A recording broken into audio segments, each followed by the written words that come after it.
Retrouver ses collègues avant de partir au travail. Pierre, Christophe, ça va ? Ouais, t'as bien dormi ? Très bien. C'est le quotidien de Pierre et Christophe. Ces deux salariés qui habitent à quelques mètres l'un de l'autre se rejoignent pour covoiturer tous les matins depuis 1 mois. S'ils travaillent ensemble depuis 1 an, c'est l'application Movici, mise en place par la région Auvergne-Rhône-Alpes, qui les a encouragés à partager un véhicule au moment de leur trajet quotidien.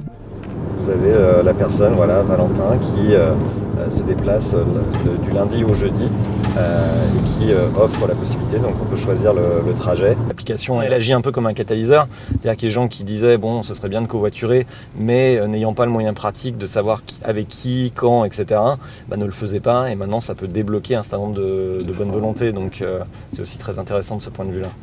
En France, 70% des déplacements au travail sont réalisés avec des véhicules individuels.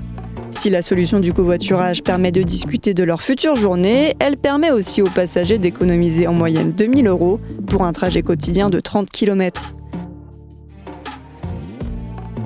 Avec un parcours entre Lyon et la Tour du Pin de presque 70 km, le duo est gagnant. C'est une source d'économie que de faire le trajet à plusieurs. Donc ça agit sur le pouvoir d'achat du salarié. Donc c'est aussi un élément, du moins une conséquence indirecte du covoiturage et de l'appli que l'on utilise.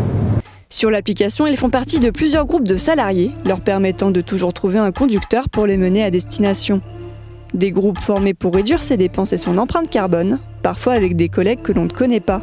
J'ai covoituré avec des gens que je ne connaissais pas avant et ça a permis de faire des rencontres et d'élargir mon cercle. Donc on parlait de RSE, on parle beaucoup d'empreinte carbone pour le covoiturage, mais je crois que ça va vraiment plus loin. C'est-à-dire il y a une dimension sociale, d'apprendre à connaître les gens, de sortir de son environnement direct habituel, et ça c'est super.